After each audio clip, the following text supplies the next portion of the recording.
नमस्कार, S news मध्ये आपलं स्वागत। सविस्तर बातम्या पाहण्यापूर्वी पाहूयात ठळक घडामोडी। जिल्ह्यातील नगरपालिका आणि नगरपंचायतींच्या निवडणुकीचा उद्या लागणार निकाल, सर्वांचं लक्ष निकालाकडे।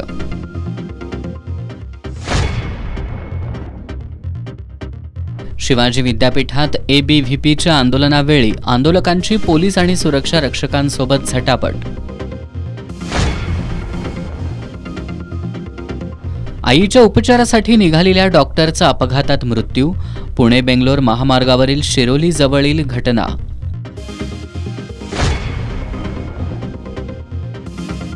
कोल्हापूर जिल्ह्यात संत गाडगेबाबांच्या पुण्यतिथीनिमित्त राबवण्यात आले विविध उपक्रम।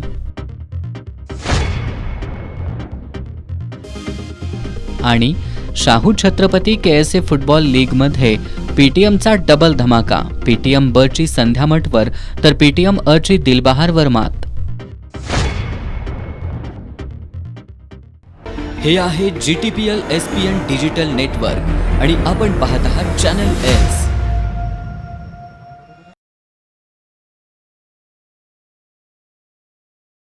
आता वळूयात सविस्तर बातम्यांकडे। कोल्हापूर जिल्ह्यातील 10 नगरपरिषदा आणि 3 नगरपंचायतींच्या निवडणुकीचा उद्या रविवारी निकाल लागणार आहे। सकाळी 10 वाजल्यापासून मतमोजणीला सुरुवात होणार आहे। या नगरपरिषदा आणि नगरपंचायतींवर कुणाची सत्ता येणार याची उत्सुकता सर्वांना लागून आहे। कोल्हापूर जिल्ह्यातील 10 नगरपरिषदा आणि 3 नगरपंचायतींसाठी 2 डिसेंबरला चुरशीनं मतदान झालं, तर गडहिंग्लजच्या एका प्रभागासाठी आज मतदान प्रक्रिया झाली। न्यायालयाच्या आदेशानंतर आता उद्या या निवडणुकीचा निकाल जाहीर होणार आहे। सकाळी 10 वाजल्यापासून मतमोजणीला प्रारंभ होणार आहे। या निवडणुकीत नगराध्यक्ष पदाच्या 13 जागांसह 263 नगरसेवक म्हणून विजयाची माळ कुणाच्या गळ्यात पडणार याकडे सर्वांचं लक्ष आहे। दुपारी 2 पर्यंत संपूर्ण चित्र स्पष्ट होणार आहे। मतमोजणीच्या पार्श्वभूमीवर सर्व प्रशासकीय यंत्रणा सज्ज आहे। निकालानंतर सार्वजनिक ठिकाणी विजयी मिरवणुका काढता येणार नाहीत। दरम्यान मतमोजणीच्या पार्श्वभूमीवर कायदा सुव्यवस्था अबाधित राखण्याच्या उद्देशानं जिल्ह्यातील मतमोजणी असलेल्या नगरपालिका आणि नगरपरिषदांच्या कार्यक्षेत्रातील मद्य विक्री दिवसभर बंद ठेवण्यात आली आहे। राज्य उत्पादन शुल्क विभागानं ही माहिती दिली। कोल्हापूर जिल्ह्यातील आजरा, चंदगड, हातकणंगले नगरपंचायत आणि गडहिंग्लज, हुपरी, जयसिंगपूर, कागल, कुरुंदवाड, मलकापूर, मुरगुड, पन्हाळा, शिरोळ, वडगाव या नगरपरिषदेच्या निवडणुकीसाठी मतदान प्रक्रिया 2 डिसेंबरला पार पडली होती। या 3 नगरपरिषदा आणि 10 नगरपालिकांसाठी उद्या मतमोजणी प्रक्रिया होणार आहे। ही मतमोजणी खुल्या, मुक्त आणि निर्भय वातावरणात पार पाडण्यासाठी महाराष्ट्र दारूबंदी अधिनियमानुसार जिल्ह्यातील 3 नगरपरिषदा आणि 10 नगरपालिका कार्यक्षेत्रातील सर्व प्रकारची घाऊक आणि किरकोळ मद्यविक्री उद्या संपूर्ण दिवस बंद ठेवण्यात आली आहे, अशी माहिती राज्य उत्पादन शुल्क विभागानं दिली आहे। शिवाजी विद्यापीठाच्या विद्यार्थ्यांकडून आकारला जाणारा जुबली फंड विद्यार्थी विकास आणि शैक्षणिक गुणवत्ता वाढीसाठी वापरण्यात यावा, अशी मागणी अखिल भारतीय विद्यार्थी परिषदेनं केली आहे। या मागणीचं निवेदन देण्यासाठी आंदोलनकर्त्यांनी आत घुसण्याचा प्रयत्न केला। त्यावेळी पोलीस, विद्यापीठ सुरक्षा रक्षक आणि आंदोलनकर्ते यांच्यात झटापट झाली।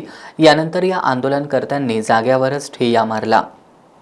शिवाजी विद्यापीठ संलग्नित महाविद्यालयातील विद्यार्थ्यांकडून प्रत्येकी 25 रुपये जुबली फंड आकारण्यात येतो। महाविद्यालयांना रौप्य महोत्सव, अमृत महोत्सव आणि सुवर्ण महोत्सवासाठी हा फंड दिला जातो। वर्षातून 1 किंवा 2 महाविद्यालयाचा महोत्सव असू शकतो। मग इतर फंडाचं काय केलं जातं, असा सवाल अखिल भारतीय विद्यार्थी परिषदेनं उपस्थित केलाय। हा फंड विद्यार्थी विकास आणि शैक्षणिक गुणवत्ता वाढीसाठी वापरण्यात यावा, अशी मागणी संघटनेच्या वतीनं शिवाजी विद्यापीठ प्रशासनाकडे करण्यात आली आहे। आज शिवाजी विद्यापीठ अधिसभेची बैठक असल्यानं आतमध्ये अधिसभा सदस्य सोडून कुणालाही प्रवेश नव्हता। संघटनेच्या कार्यकर्त्यांनी निवेदन देण्यासाठी आतमध्ये जाण्याचा प्रयत्न केला, त्यामुळे विद्यापीठाचे सुरक्षा रक्षक, पोलीस आणि आंदोलकांमध्ये झटापट झाली।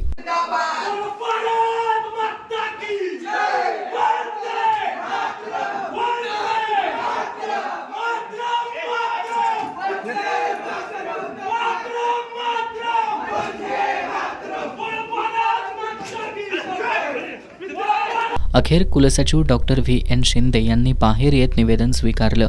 मात्र आमच्या प्रश्नांची उत्तरं मिळत नाहीत तोपर्यंत आम्ही इथून हलणार नाही असा पवित्रा घेत आंदोलकांनी प्रवेशद्वारातच ठिय्या मारला. या आंदोलनात महानगर मंत्री ऋषिकेश थोरात, जिल्हा संयोजक वेदांत कुलकर्णी, सहसंयोजक प्रेम राजमाने, सहमंत्री अद्वैत पुनगावकर आदींसह कार्यकर्त्यांचा सहभाग होता. इचलकरंजी महानगरपालिका निवडणुकीच्या अनुषंगानं शुक्रवारी पालकमंत्री प्रकाश आंबेडकर यांच्या उपस्थितीत महायुतीची बैठक पार पडली. या बैठकीत महायुतीमधील जागा वाटपाबाबत सकारात्मक चर्चा झाल्याचं पालकमंत्री प्रकाश आंबेडकर यांनी सांगितलं. इचलकरंजी महानगरपालिका निवडणुकीच्या अनुषंगानं पालकमंत्री प्रकाश आंबेडकर यांच्या उपस्थितीत शुक्रवारी पालकमंत्री प्रकाश आंबेडकर, माजी आमदार प्रकाश आवाडे, भाजप प्रदेश उपाध्यक्ष सुरेश हळवणकर, आमदार राहुल आवाडे, शिवसेना शिंदे गटाचे जिल्हाप्रमुख रवींद्र माने यांची बैठक झाली.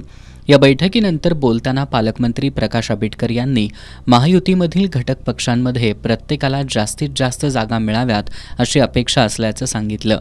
त्या अनुषंगानं या बैठकीत सकारात्मक चर्चा झाली आहे. लवकरच याबाबत तोडगा काढू असं पालकमंत्री आंबेडकर यांनी सांगितलं. निवडणुकीसंदर्भात महायुती म्हणून लढण्यासंदर्भातला जो काही प्रस्ताव आहे त्याच प्रस्तावावरती आदरणीय प्रकाशांना, हळवणकर साहेब, आमदार साहेब आणि रवी माने साहेब असं आम्ही बसलो.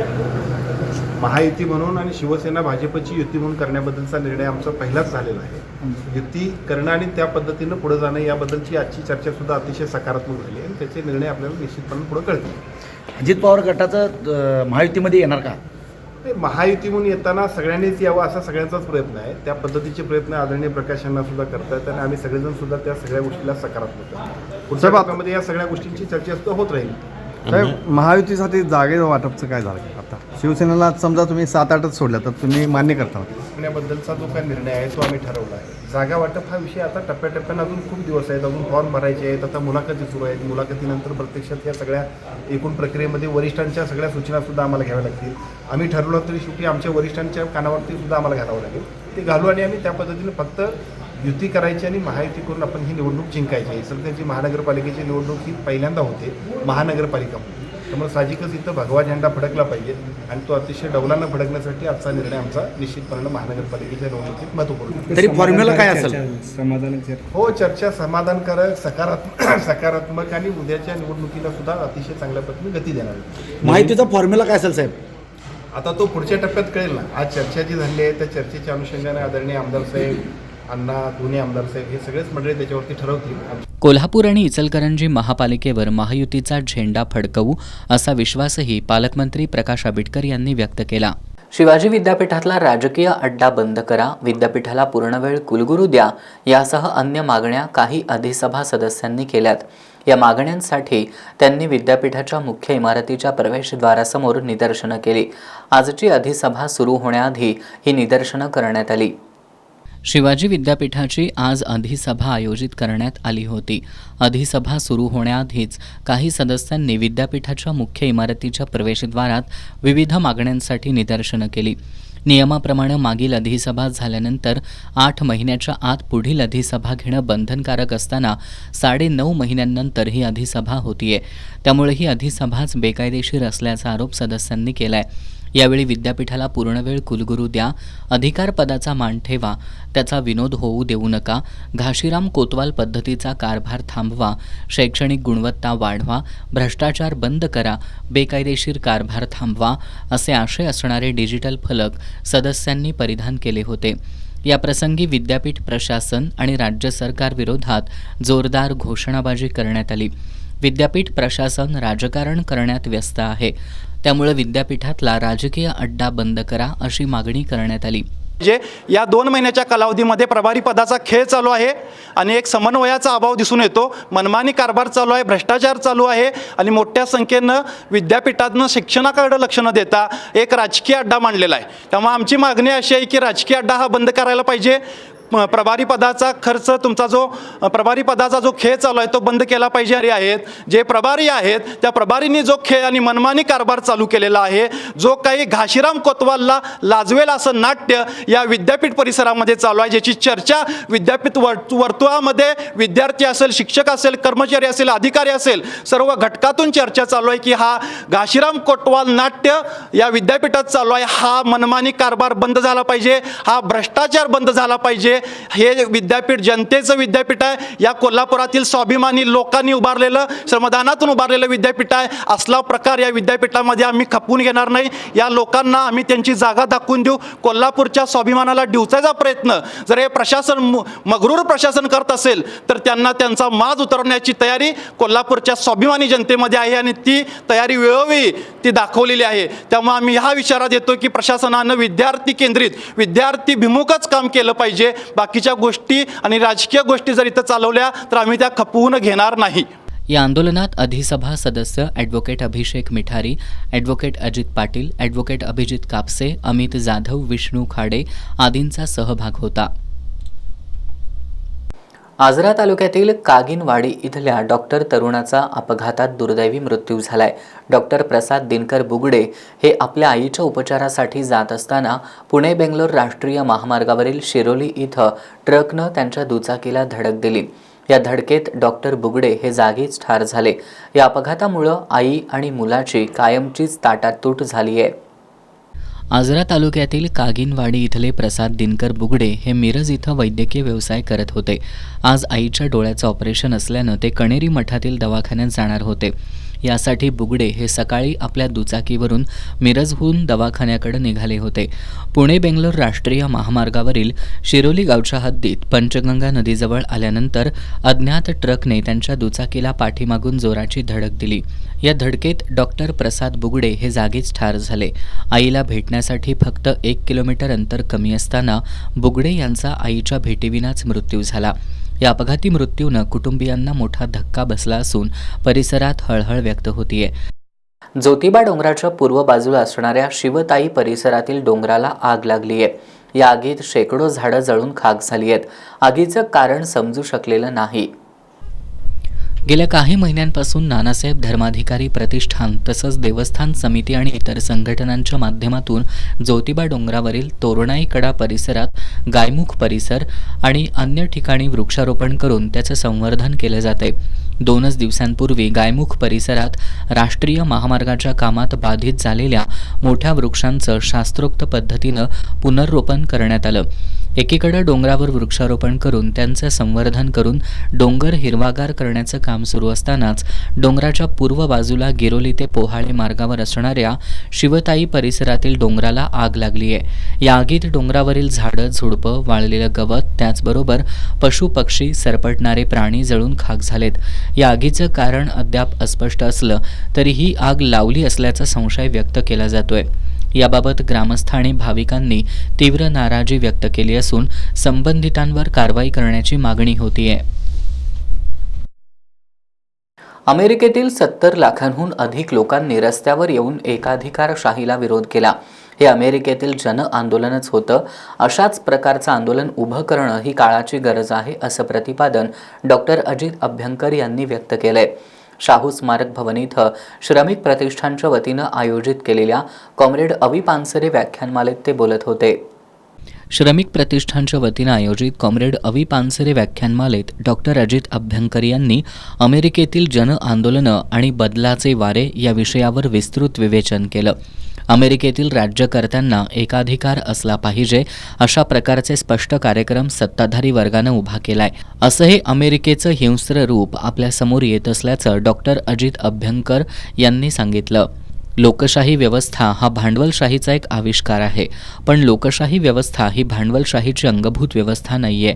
अधिक हव्यास, साठवणूक अशा प्रकारचे संस्कृती मूल्य जोपर्यंत तुमच्या रक्तात भिनत नाही तोपर्यंत भांडवलशाही व्यवस्था टिकू शकणार नाही. अमेरिकेतील 70 लाखांहून अधिक लोकांनी रस्त्यावर येऊन एकाधिकारशाहीला विरोध केला. हे अमेरिकेतील जन आंदोलन होतं. अशाच प्रकारचं आंदोलन उभं करणं ही काळाची गरज आहे असं परखड मत डॉक्टर अजित अभ्यंकर यांनी व्यक्त केलं.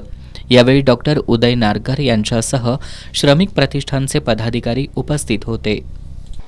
कोल्हापूर सांगली महामार्गावरील इचलकरंजी फाटा इथं वारंवार अपघात घडत आहेत. अपघात आणि वाढत्या वाहनांमुळे या ठिकाणी मोठ्या प्रमाणात वाहतूक कोंडी होतीये. या परिसरात तातडीनं वाहतूक नियमन, आवश्यक ते स्पीड ब्रेकर, स्पष्ट रोड मार्किंग, दिशादर्शक फलक तसंच वाहतूक पोलीस किंवा सिग्नल यंत्रणा कार्यान्वित करण्याची मागणी करण्यात आली आहे. कोल्हापूर सांगली महामार्ग आणि कोल्हापूर इचलकरंजी मार्ग ज्या ठिकाणी एकमेकांना छेदतात त्या ठिकाणी इचलकरंजी फाटा आहे. या मार्गावर वाढलेली वाहन संख्या आणि त्याचवेळी इचलकरंजीकडे वळणाऱ्या वाहनांचा मोठा ताण यामुळे या चौकात दररोज वाहतुकीचा खोळंबा होतोय. परिणामी दोन्ही बाजूंनी येणारी वाहनं वेग कमी न करता चौक ओलांडत असल्यानं अपघातांचा धोका वाढतोय. सततच्या वाहतूक कोंडीमुळं वाहन चालकांना मोठ्या अडचणींचा सामना करावा लागतोय. शिवाय या ठिकाणी वारंवार अपघात घडत आहेत. विशेषतः संजय घोडावत इन्स्टिट्यूटच्या सायंकाळी शाळा सुटण्याच्या वेळेत या मार्गावर स्कूल बस, खासगी वाहनं आणि अवजड वाहनांची एकाच वेळी गर्दी होत असल्यानं वाहतुकीची कोंडी अधिक तीव्र झाल्यानं वाहनधारकांच्या लांबच लांब रांगा लागतात.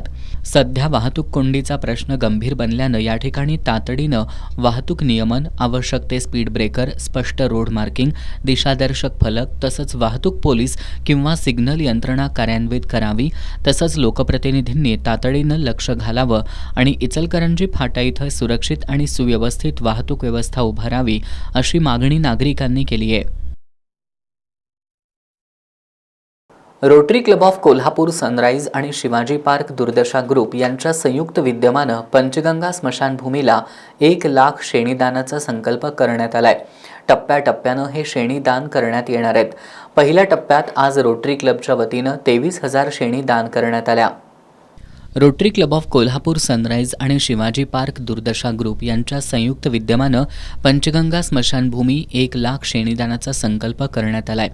शेणींच्या उपलब्धतेनुसार आणि मागणीनुसार टप्प्याटप्प्यानं 1,00,000 शेणी दान करण्यात येणार आहेत. पहिल्या टप्प्यात आज रोटरी क्लबच्या वतीनं 23,000 शेणी दान करण्यात आल्या. आरोग्य निरीक्षक सुशांत कांबळे यांनी महापालिकेच्या वतीनं या शेणी स्वीकारल्या. याप्रसंगी रोटरी क्लब ऑफ कोल्हापूर सनराईजचे अध्यक्ष राहुल कुलकर्णी, सचिव चेतन भोकरे, प्रोजेक्ट चेअरमन आणि क्लबच्या वतीनं प्रमुख देणगीदार सचिन मालू, सचिन पटेल, नवीन उदयपुरिया, योगेश रास्ते, भरत कोटकर, राजीव परीख, दिव्यराज वसा, प्रसन्न देशिंगकर, राहुल कुलकर्णी, सुरेश पंडित यांच्यासह शिवाजी पार्क दुर्दशा ग्रुपचे शुभदा कामत आणि इतर सदस्य उपस्थित होते. मनोरंजन विश्वात एक नवा आणि भव्य अध्याय जोडत युनिव्हर्स गेम झोन हे अत्याधुनिक गेम झोन कोल्हापुरातील हॉटेल सयाजी समोरच्या एलेक्झा पार्क इथं सुरू करण्यात आले. या गेम झोनचं उद्घाटन जॅक ब्रिलो ग्रुपचे अध्यक्ष वल्लभदासजी जखोटिया, एलेक्झा पार्कचे अध्यक्ष अजय सिंहजी देसाई यांच्या प्रमुख उपस्थितीत करण्यात आलं. शहराच्या मनोरंजन विश्वात एक नवा आणि भव्य अध्याय जोडत युनिव्हर्स गेम झोन या अत्याधुनिक गेम झोन कोल्हापुरातील हॉटेल सयाजी समोरच्या एलेक्झा पार्क इथं सुरू करण्यात आलाय. या गेम झोनचं उद्घाटन जॅक ब्रिलो ग्रुपचे अध्यक्ष वल्लभदासजी जखोटिया, एलेक्झा पार्कचे अध्यक्ष अजय सिंहजी देसाई यांच्या प्रमुख उपस्थितीत करण्यात आलं. यावेळी उद्योजक सचिन संवर, संजय बजाज, गौरव तोतला यांच्यासह मान्यवर उद्योजक, युवा वर्ग मोठ्या संख्येनं उपस्थित होता. युनिव्हर्स गेम झोनमध्ये कोल्हापुरात यापूर्वी न पाहिलेल्या दर्जाच्या सुविधा उपलब्ध करून देण्यात आल्यात. अत्याधुनिक आणि आकर्षक बाउलिंग ॲली, थरारक अनुभव देणारे VR लेझर टॅग, पूर्ण 360° अनुभव देणारे VR 360 degree games, football games, कौशल्य आधारित स्क्वेअर ग्रीड तसंच लेटेस्ट आर्केड गेम उपलब्ध आहेत. युनिव्हर्स गेम झोनमध्ये आधुनिक कार्ड सिस्टीम वापरण्यात आली आहे. प्रवेशानंतर ग्राहकांना युनिव्हर्स गेम झोन कार्ड दिला जातो. उपलब्ध पॅकेज किंवा ऑफर्सनुसार कार्डमध्ये बॅलन्स लोड करता येतो आणि नंतर फक्त टॅप किंवा प्ले करून कोणत्याही गेमचा सहज आनंद ग्राहकांना घेता येतो. गुरुवारी पहिल्याच दिवशी युनिव्हर्स गेम झोनला कोल्हापूरकरांचा प्रचंड प्रतिसाद मिळाला. उत्कृष्ट दर्जाचा आणि क्लासचा गेम झोन शहरात याआधी कधीच पाहिला नव्हता. संपूर्ण कुटुंबासाठी वेळ घालवण्यासाठी ही एक अप्रतिम जागा असून इथला वाईब खूपच छान आहे, अशा प्रतिक्रिया उपस्थितांनी यावेळी दिल्या. रिलीव्ह युअर चाइल्डहुड या संकल्पनेवर आधारित युनिव्हर्स गेम झोन कोल्हापूरच्या मनोरंजन क्षेत्रात एक नवा मानदंड निर्माण करेल, असं मत अजय जाखोटिया यांनी यावेळी व्यक्त केलं. या बातमीनंतर पाहुयात महत्त्वाच्या घडामोडी संक्षिप्त स्वरूपात. फास्ट न्यूजचे प्रायोजक गोकुळ. आ आ आई येस ब ब बदक क क कणीदार, ख ख खमंग ग ग गोकुळ तू हा अगदी घरच्यासारखं कणीदार खमंग म्हणजेच गोकुळ तूप. मुदतीनंतर नूतनीकरण केलेले ड्रायव्हिंग लायसन्स जुन्या तारखेपासून ग्राह्य धरले जाणार नाही, सर्वोच्च न्यायालयाचा निकाल. एप्स्टीनच्या मेलमध्ये मोदी ऑन बोर्डचा उल्लेख, मंत्री हरदीप पुरींचेही नाव, पृथ्वीराज चव्हाणांचा दावा, सरकारने खुलासा करण्याची मागणी. मोदी सरकारनं मनरेगावर बुलडोझर चालवला, लाखो शेतकरी, कामगार, भूमिहीन, ग्रामीण गरिबांच्या हितावर हल्ला, सोनिया गांधींचा हल्लाबोल. वंदे मातरम हा राष्ट्र निर्माणाचा मंत्र बनवायचा आहे, पश्चिम बंगालच्या सभेतून पंतप्रधान मोदींचं देशवासियांना आवाहन. दिल्ली विमानतळावर पायलटची प्रवाशाला मारहाण, व्हिडिओ व्हायरल, पायलटवर निलंबनाची कारवाई. राजधानी एक्सप्रेसची हत्ती कळपाला धडक, भीषण अपघातात 8 हत्तींचा मृत्यू. T20 विश्वचषकासाठी भारतीय संघाची घोषणा, सूर्यकुमार कर्णधार, शुभमन गिल बाहेर, ईशान किशन परतला. संत गाडगेबाबा यांच्या पुण्यतिथीनिमित्त जिल्ह्यात ठिकठिकाणी विविध उपक्रम राबवण्यात आले. मुरगुड इथं स्वच्छता मोहीम राबवून संत गाडगेबाबा यांना आदरांजली वाहण्यात आली. तर महाराष्ट्र अंधश्रद्धा निर्मूलन समितीच्या कोल्हापूर शाखेतर्फे संत गाडगेबाबांच्या प्रतिमांचं वाटप करण्यात आलं. अंधश्रद्धा आणि अस्वच्छतेविरुद्ध आयुष्यभर लढा देणाऱ्या संत गाडगेबाबांच्या विचारांना कृतीतून उजाळा देत मुरगुडमधील युवकांनी दत्त मंदिर, नदीघाट, स्मशानभूमी, गाव तलाव परिसर तसंच ऑक्सिजन पार्क परिसराची स्वच्छता मोहीम राबवून त्यांना आदरांजली वाहिली. या मोहिमेत मोठ्या प्रमाणात साचलेला कचरा गोळा करून त्याची योग्य विल्हेवाट लावण्यात आली. सकाळी कडाक्याच्या थंडीत हे तरुणांनी स्वच्छता मोहीम राबवल्यानं या उपक्रमाचे कौतुक होते. या मोहिमेत सर्जेराव भाट, ओंकार पोतदार, तानाजी भराडे, अमोल मेटकर, नामदेव भराडे, बाळासो भराडे, शिवाजी चौगले, आनंदा रामाने, संकेत शहा, प्रफुल्ल कांबळे आदींनी सहभाग घेतला. दरम्यान कोल्हापुरातील उभा मारुती चौकात महाराष्ट्र अंधश्रद्धा निर्मूलन समितीच्या वतीनं संत गाडगेबाबांना आदरांजली वाहिली. यावेळी जिल्हाध्यक्ष डॉक्टर विलासराव पोवार यांच्या हस्ते गाडगेबाबांच्या प्रतिमेचं वाटप करण्यात आलं. या प्रसंगी अंधश्रद्धा निर्मूलन वार्तापत्राचे सहसंपादक अनिल चव्हाण, आनंदराव चौगुले, रमेश वडणगेकर, कॉम्रेड चंद्रकांत यादव, ॲडव्होकेट अजित चव्हाण, छाया पोवार, शोभा पाटील, राजेंद्र खदरे, जयंती मिठारी, अमर जाधव, सुनंदा चव्हाण, मीना चव्हाण, कुसुमताई मिठारी, चंद्रकांत सूर्यवंशी आदी उपस्थित होते. छत्रपती शिवाजी महाराजांच्या राज्याभिषेकाबद्दल सर्वांनाच कमी माहिती आहे. मात्र या राज्याभिषेक सोहळ्यावेळच्या माहीत नसलेल्या गोष्टी सर्वांना ज्ञात व्हाव्यात या उद्देशानं विनायक कोळवणकर यांनी दी किरण माने शो स्टोरी राज्याभिषेकाची हे नाटक दिग्दर्शित केलंय. या नाटकाचा पहिला नाट्यप्रयोग बुधवारी 24 डिसेंबर रोजी कोल्हापुरातील गोविंदराव टेंबे सभागृहात होणार आहे, अशी माहिती निर्माते, अभिनेते किरण माने आणि इतिहास अभ्यासक डॉक्टर इंद्रजित सावंत यांनी पत्रकार बैठकीत दिली आहे. महाराष्ट्राचे आराध्य दैवत छत्रपती शिवाजी महाराज यांची मराठी चित्रपट आणि नाट्यसृष्टीला सामान्य माणसासारखीच भुरळ पडली आहे. छत्रपती शिवरायांच्या आयुष्यात घडलेले अनेक प्रसंग, पराक्रम यावर असंख्य मालिका आणि चित्रपट तयार झालेत. आता शिवराज्याभिषेकाला केंद्रस्थानी ठेवून the Kiran Mane show story शिवराज्याभिषेकाची ही नवी नाट्यकलाकृती साकारण्यात आली आहे, अशी माहिती निर्माते, अभिनेते किरण माने यांनी दिली. या नाट्यप्रयोगातून इतिहासकार इंद्रजित सावंत यांच्या नजरेतून आणि संशोधनातून राज्याभिषेकादरम्यान घडलेले सूक्ष्म प्रसंग उलगडून सांगण्यात आलेत. या नाट्यप्रयोगातून भव्य दिव्य सांकेतिक आविष्कार अनुभवायला मिळणार आहे. यामध्ये एकूण 25 कलाकार आणि वादक असा संच आहे. एकूण 20 गाण्यांनी सजलेल्या या नाटकात इंग्रजी, उर्दू भाषेतल्या गाण्यांसोबतच रॅप, कव्वाली या प्रकारात बांधली गेलेली गाणी सुद्धा असणार आहेत. नाटकाचं संगीत दिग्दर्शन ऋषिकेश देशमाने आणि श्रीनाथ म्हात्रे यांनी केलंय. लेखन सतीश तांदळे यांनी तर दिग्दर्शन विनायक कोळवणकर यांनी केले. या नाटकाचा पहिला नाट्यप्रयोग बुधवारी 24 डिसेंबर रोजी कोल्हापुरातील गोविंदराव टेंबे सभागृहात आयोजित करण्यात आलाय, अशी माहिती निर्माते अभिनेते किरण माने यांनी दिली. यावेळी इतिहास अभ्यासक इंद्रजित सावंत, अमेय मोंडकर उपस्थित होते.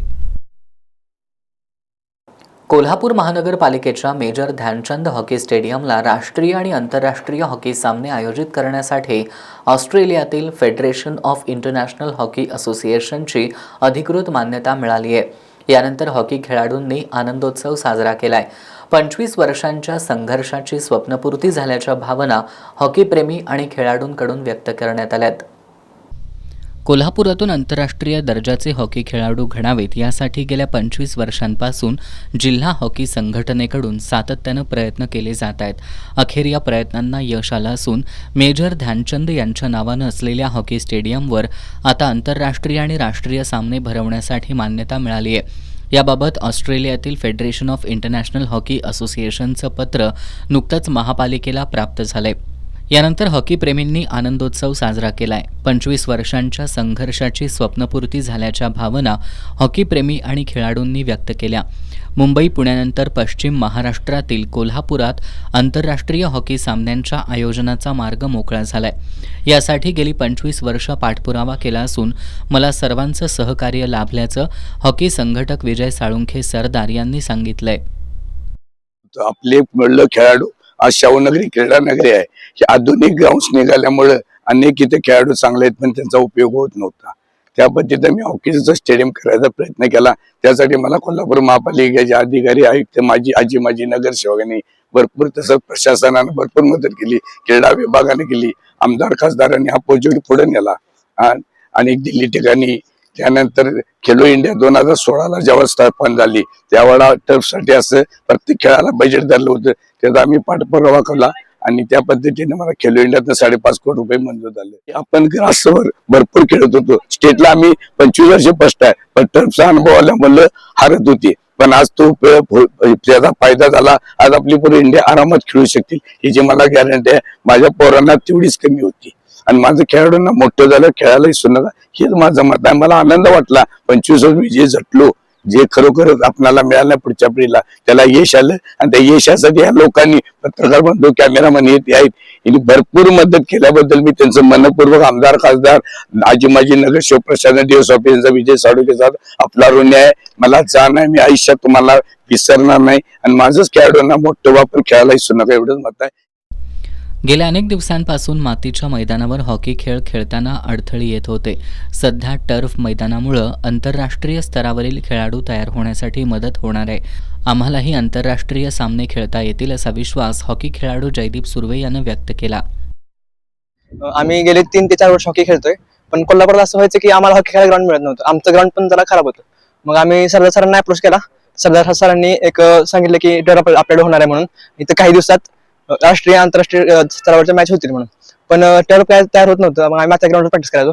पण आज ह्या 2 दिवसात ह्या टर्फला राष्ट्रीय आणि आंतरराष्ट्रीय खेळाडूंना हॉकी खेळण्याची मान्यता मिळाली आहे. आणि आता आम्हाला असा फायदा होईल की माती जे आम्ही चुका करते, माती आमच्याकडे गमतदार असतात, त्या टर्फवर पूर्ण होईल. आणि सरदार सरांच्या मार्गदर्शनाखाली आम्ही नक्कीच भारतीय देशासाठी, राज्यासाठी खेळू. सध्या या मैदानावर विविध महाविद्यालय आणि शाळांच्या 60 मुलांना आणि 40 मुलींना प्रशिक्षण दिले जाते. आंतरराष्ट्रीय निकष पाळून खेळाडूंना प्रशिक्षण दिलं जाते. आता लवकरच या मैदानावर आंतरराष्ट्रीय आणि राष्ट्रीय सामने कोल्हापूरकरांना पाहायला मिळणार आहेत. इचलकरंजी शहर आणि शहापूर परिसरामध्ये घरफोडी करणाऱ्या 2 अल्पवयीन मुलांना शहापूर पोलिसांनी ताब्यात घेतलंय. त्यांच्याकडून सुमारे 1,14,000 रुपयांचा मुद्देमाल जप्त केलाय. इचलकरंजी शहर आणि शहापूर परिसरामध्ये गेल्या काही दिवसांपासून घरफोडीच्या घटनांमध्ये वाढ झाली होती. काही दिवसांपूर्वी सावली सोसायटीत राहणाऱ्या महेंद्र यादव यांच्या घरातील सोन्या चांदीचे दागिने चोरट्यांनी लंपास केले होते. याबाबत शहापूर पोलिसांनी गुन्हा नोंद केला होता. पोलिसांनी सीसीटीव्हीच्या आधारे तपास सुरू केला. त्यावेळी सीसीटीव्ही फुटेजमध्ये 2 अज्ञात अल्पवयीन मुलं रात्रीच्या वेळी फिरत असल्याचं दिसून आलं. पोलिसांनी त्या संशयित 2 अल्पवयीन मुलांना ताब्यात घेतलं. त्या दोघांनी यादव यांच्या घरात चोरी केल्याचं कबूल केलं. पोलिसांनी त्यांच्याकडून 80,000 रुपये किमतीचे सोन्या चांदीचे दागिने, 3 अँड्रॉइड मोबाईल, 1 दुचाकी असा 1,14,000 रुपयांचा मुद्देमाल जप्त केलाय. या दोघांकडून आणखी गुन्हे उघडकीला येण्याची शक्यता आहे. पोलीस निरीक्षक सचिन सूर्यवंशी यांच्या मार्गदर्शनाखाली अविनाश मुंगसे, आयोब गडकरी, अर्जुन फातले, सतीश कुंभार, शशी ढोने, ज्ञानेश्वर बांगर यांनी या कारवाईत सहभाग घेतला. शिरोळ, जयसिंगपूर आणि कुरुंदवाड नगरपालिकेच्या मतमोजणीसाठी प्रशासनाची तयारी पूर्ण झाली आहे. या तिन्ही नगरपालिकेत कुणाची सत्ता येणार याची उत्सुकता लागून राहिली आहे. शिरोळ, जयसिंगपूर, कुरुंदवाड नगरपालिका निवडणुकीच्या मतमोजणीला उद्या रविवारी सकाळी 10 वाजता सुरुवात होणार आहे. यासाठी प्रशासन सज्ज झालं असून मोठा पोलीस बंदोबस्त ठेवण्यात आलाय. शिरोळ नगरपालिका मतमोजणीसाठी 10 प्रभागांचे 10 टेबल आणि 1 टेबल टपाली मतमोजणीसाठी ठेवण्यात आलंय. प्रभाग क्रमांक 5, 6 आणि 10 साठी 2 फेऱ्या, तर प्रभाग क्रमांक 1, 2, 3, 4, 7, 8 आणि 9 साठी 3 फेऱ्या होणार आहेत. मतमोजणीसाठी 61 अधिकारी कर्मचाऱ्यांची नेमणूक करण्यात आली आहे. कुरुंदवाड नगर परिषदेची मतमोजणी प्रक्रिया पालिकेच्या जिम्नॅशियम हॉलमध्ये होणार आहे. 10 टेबलांवर 3 फेऱ्यांमध्ये मतमोजणी होणार आहे. तर जयसिंगपूरमध्ये मतमोजणीची तयारी पूर्ण झाली असून उमेदवारांसह नेत्यांचीही धाकधूक वाढली आहे. कागलजवळ राष्ट्रीय महामार्गावर भरधाव वेगात जाणाऱ्या ट्रकनं 2 बैलगाड्या, कार आणि दुचाकीला धडक दिली आहे. आज सकाळी झालेल्या या अपघातात 2 जण जखमी झाले असून 2 बैलही जखमी झालेत. आज सकाळी 9:15 वाजण्याच्या सुमारास कोल्हापूरकडून निपाणीच्या दिशेनं ट्रक निघाला होता. त्याचवेळी ट्रक चालकाचं ट्रकवरील नियंत्रण सुटलं आणि निपाणीच्या दिशेनं जाणाऱ्या टोयोटा कारला ट्रकनं ठोकरलं. या अपघातात कार उजवीकडील दुभाजकावर जाऊन धडकली. यावेळी ट्रक चालकानं घाबरून ट्रक डावीकडे वळवला, पण त्याचवेळी निपाणीच्या दिशेनं जाणाऱ्या 2 रिकाम्या बैलगाड्यांना ट्रकनं ठोकरलं. यामध्ये एक बैलगाडी डावीकडे पलटी होऊन बैलगाडीखाली बैल अडकला. स्थानिक लोकांनी अडकलेल्या बैलाला सोडवलं. बैलगाड्यांच्या पुढं असलेल्या एका दुचाकीलाही ट्रकनं ठोकरलं. ही दुचाकी उजवीकडील दुभाजकावर जाऊन आदळली. या अपघातात रशीद शेख, कृष्णात चव्हाण यांच्यासह त्यांचे बैल जखमी झालेत.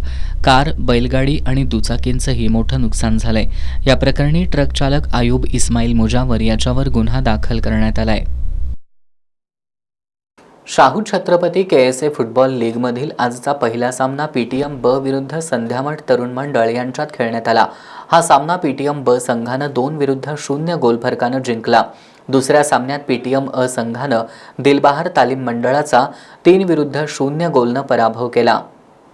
छत्रपती शाहू स्टेडियमवर सुरू असणाऱ्या शाहू छत्रपती KSA फुटबॉल लीगमध्ये आजचा दुपारचा सामना PTM ब विरुद्ध संध्यामठ तरुण मंडळ यांच्यात झाला. सामन्याच्या पूर्वार्धात दोन्ही संघाला गोल करता आले नाहीत.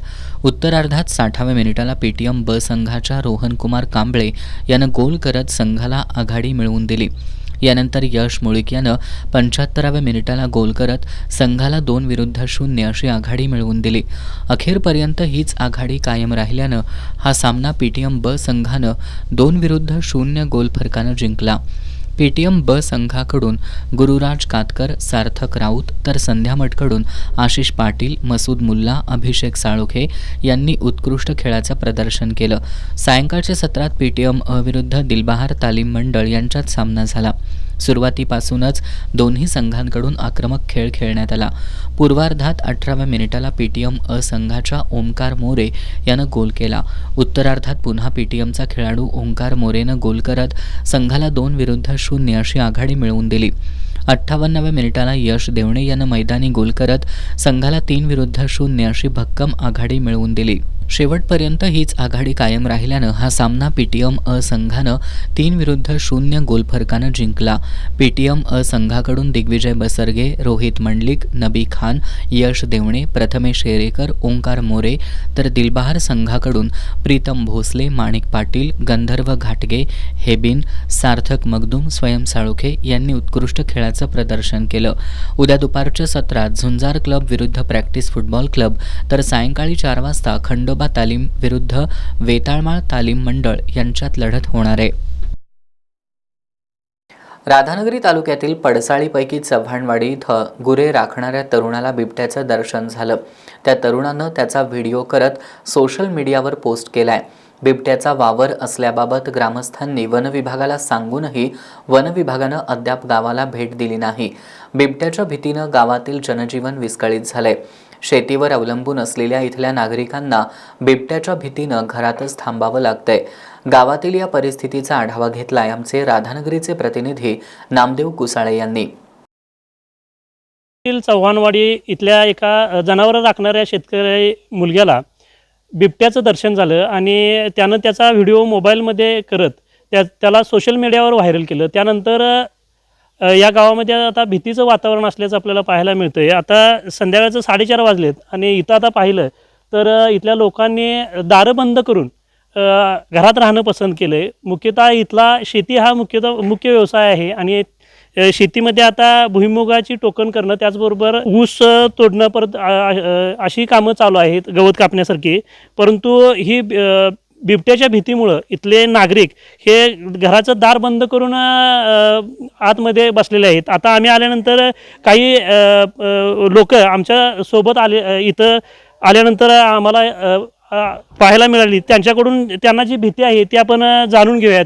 इथले काही शेतकरी आपल्याला त्यांच्यावर जी बिबट्यानं दहशत माजवली आहे त्या दहशतीबद्दल सांगतील. काय सांगाल, काल जे तुमच्या मुलग्याला बिबट्या दिसाला त्यानंतर गावामध्ये कसं वातावरण निर्माण झाले? लोक जरा दारं लावून गप बसली ती गप पाहत.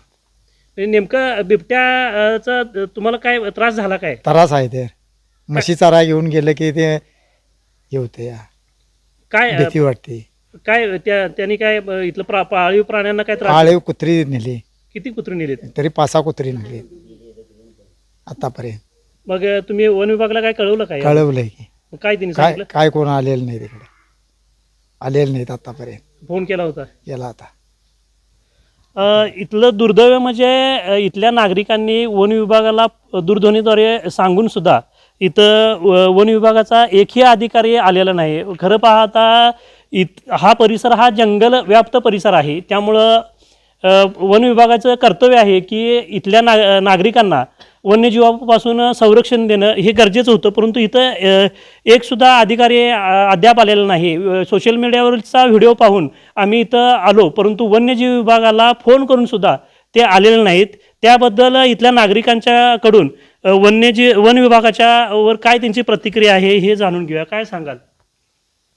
वन विभागानं जरा याच्यावर थोडंसं लक्ष देऊन काहीतरी त्याच्यावर उपाय करावा. नेमकं काय उपाय करावा असं तुमचं मत आहे? ड्रोनच्या जो पण त्यांच्याकडे काय हे असतील, ड्रोन असेल काय असेल त्या माध्यमातून त्यांनी शोधून काढावा. आता तुम्ही जंगल परिसरातच राहताय, हो. मग तुम्हाला आताच का भीती वाटू लागली वन्य प्राण्यांची? वन्य प्राणी म्हणजे आता तो व्हिडिओ जो व्हायरल झाला तिथपासून सगळी घाबरून घरातच बसलेत. त्याचा काही त्रास जाणवला काय तुमच्या? त्रास म्हणजे आता सध्या कोण जनावर पण बाहेर सोडत नाहीत आणि ते कुत्रे बित्रे नेल्यापासून तर जास्तच हे झाले. इथे लोकसंख्या किती आहे तुमच्या? लोकसंख्या जवळजवळ 150 ते 200 लोकसंख्या आहे. इथं जी राहणारी लोक आहेत ते तरुण वर्ग जास्त आहे काय वृद्ध आहेत तिथं लोक राहणारी? वृद्ध लोकसंख्या थोडी जास्त आहे. कामासाठी इथली लोक बाहेर जातात बाहेर गावी असतात कामासाठी. काय आता तुम्हाला काय वाटतंय आता प्रशासनाकडून हे व्हावं? प्रशासनाने काय थोडासा याच्यावर काहीतरी थोडासा मार्ग काढावा, त्यांना शोधून काढावा, त्यांचे जे पण काय असतील त्यांच्या ह्याच्याद्वारे शोधून काढावं त्यांना. तुम्ही फोन करून सुद्धा वन विभागाचा एकही प्रतिनिधी इथं आलेला नाही. काय वाटतं तुम्हाला? की काहीतरी त्याच्यावर एखादा कोणतरी वाडीत असं या गावात कोणतरी एखादा काहीतरी हल्ला झाला किंवा हल्ला गेला त्याच्यानंतर हे करतील, ते येतील. म्हणजे माणूस मरल्यानंतरच वन विभागाला जाग येईल असं इथल्या लोकांची संतप्त प्रतिक्रिया व्यक्त होत आहे. त्या महिलांच्याकडून बिबट्या आल्यानंतरच्या त्यांच्या ज्या प्रतिक्रिया आहेत त्या आपण जाणून घेऊया. वन्यजीव विभाग सांगून सुद्धा आलेला नाही. मावशी, काय सांगाल तुम्ही? काय आम्ही म्हशी बिशी घेऊन जाता बाहेर, मग त्यांनी काहीतरी करायला पाहिजे. काय नेमकं काय म्हणजे काहीतरी सापळा वगैरे घरून त्याला पकडायला पाहिजे ना. आम्ही म्हशी घेऊन जातोय एकट्या बिकट्या. आता तुम्ही जंगल परिसरातच राहताय, मग त्या जंगलच्या जवळ राहत असल्यामुळं इथं वन्य प्राणी येणारच असं शासन म्हणते. काय वाटतं तुम्हाला? तर काय वाटतंय म्हणजे आता आम्ही म्हणजे काय करायचं हे असं म्हशी वगैरे न्यायच्या कुठं रानात जंगलात आम्हाला शेताकडे वगैरे जायचं असते, मग काय करायचं? म्हणजे आम्ही जंगलाच्या जवळ राहतोय, परंतु आमच्या उपजीविकेसाठी आम्हाला काम करणं गरजेचंच आहे. शेती केल्याशिवाय आम्हाला आमची उपजीविका भागणार नाही, असं इथल्या नागरिकांचं म्हणणं आहे. इथले सामाजिक कार्यकर्ते किंवा इथले नागरिकसुद्धा दुसरे आहेत, त्यांच्याकडून आम्ही त्यांच्या भावना जाणून घेऊयात. काल आमचा चुलत भाऊ सुशांत नाके हा म्हशी चरायला गेला असता त्याला बिबट्याचे दर्शन झालं. त्याने लगेच मोबाईल काढला आणि त्याचा व्हिडिओ केला. आणि व्हिडिओ केल्यानंतर लोकांना सगळ्या म्हणजे जाणवलं की खरोखर बिबट्या आला आहे. त्याचे पाय वगैरे उठत होते. त्याने कुत्रीसुद्धा 4-5 गावातून उचलून नेली होती. पण त्यावेळी एवढं लक्ष दिलं नाही कोणी. पण व्हिडिओमध्ये ज्यावेळी स्पष्ट दिसतोय त्यावेळी मात्र सगळी लोक आता घाबरलेले आहेत.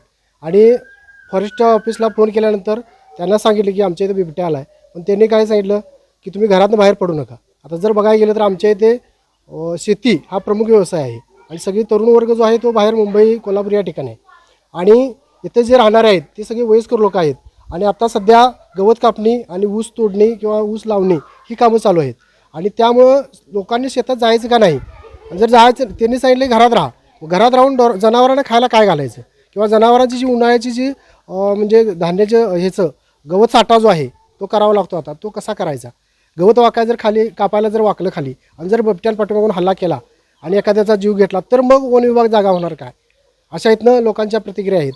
आणि खरोखरच याच्यावर लवकरच त्यांनी बिबट्याचा शोध घ्यावा ड्रोन कॅमेरे आणून आणि त्याचा सापळा लावून त्याला बंदोबस्त करून त्याला जंगलात सोडावा अशी इथल्या लोकांची मागणी आहे. धन्यवाद. एकंदरीत चव्हाणवाडी हे गाव बिबट्याच्या भीतीच्या छायेत आहेत, परंतु वन विभागाला कळवून देखील त्यांनी या गावाला भेटसुद्धा अद्याप दिलेली नाही. त्यामुळं ग्रामस्थ अधिकच भयभीत झालेले आहेत. खरं पाहता हे गाव वनाच्या शेजारी आहे, परंतु आम्ही वनाच्या शेजारी आहे म्हणून आम्ही जगायचंच नाही का असा अर्थ हाक इथले नागरिक देत आहेत. बघूयात वन विभाग या गावामध्ये येऊन त्यांची बिबट्याची भीती जे नागरिकांना आहे ती घालवतात का, त्याच्यावर काही उपाययोजना करतात का. आता जर पाहायला गेलं तर ग्रामीण भागाचा ओढा हा शहराकडे होत आहे. इथले नागरिक बहुतांश तरुण हा शहरामध्ये मोलमजुरी आणि इतर कामासाठी गेल्याचं आपल्याला पाहायला मिळते. परंतु इथे जे नागरिक राहतात त्यांच्या सुरक्षितेचा प्रश्न आता पुन्हा उद्भवून आलेला आहे. एस न्यूजसाठी नामदेव कुसाळे, राधानगरी. इचलकरंजी महापालिका निवडणुकीच्या अनुषंगानं शिंदे सेनेच्या वतीनं इचलकरंजीतील मातोश्री कार्यालयात इच्छुक उमेदवारांच्या मुलाखती घेण्यात आल्या. मुलाखतीसाठी इच्छुकांनी मोठी गर्दी केली होती. शिवसेना वाढीसाठी काम करणाऱ्या, विकास कामं करणाऱ्या आणि कट्टर शिवसैनिकांना तिकीट देण्यात येईल असं जिल्हाप्रमुख रवींद्र माने यांनी सांगितलं. यावेळी पुंडलिक जाधव, महादेव गौड, शहराध्यक्ष भाऊसो आवळे आणि महिला पदाधिकारी उपस्थित होत्या. कळंबा ग्रामपंचायतीच्या उपसरपंचपदी नुकतीच रोहित मिरजे यांची एकमतानं निवड करण्यात आली आहे. या निवडीनंतर नूतन उपसरपंच रोहित मिरजे यांनी सरपंच सुमन गुरव आणि सर्व सदस्यांसह आमदार सतेज पाटील यांची सदिच्छा भेट घेतली. यावेळी आमदार सतेज पाटील यांनी पुष्पगुच्छ देऊन मिरजे यांचं अभिनंदन करत त्यांना शुभेच्छा दिल्या. यावेळी ग्रामपंचायत सदस्य आणि गटनेते उदय जाधव, विकास बावडेकर, संदीप पाटील, सोनल शिंदे, रोहित जगताप, पूनम जाधव, स्नेहल जाधव, वैशाली टिपुगडे, आशा टिपुगडे, संगीता माने, मीना गौड, रुपाली रोपरकर आणि ग्रामसेवक विलास राबाडे उपस्थित होते. शेवटी पुन्हा एक नजर आजच्या ठळक घडामोडींवर. जिल्ह्यातील नगरपालिका आणि नगरपंचायतींच्या निवडणुकीचा उद्या लागणार निकाल, सर्वांचं लक्ष निकालाकडं.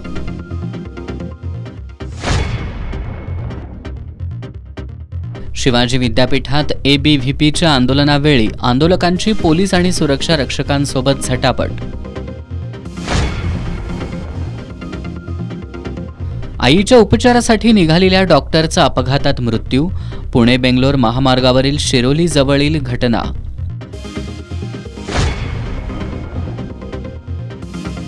कोल्हापूर जिल्ह्यात संत गाडगेबाबांच्या पुण्यतिथीनिमित्त राबवण्यात आले विविध उपक्रम.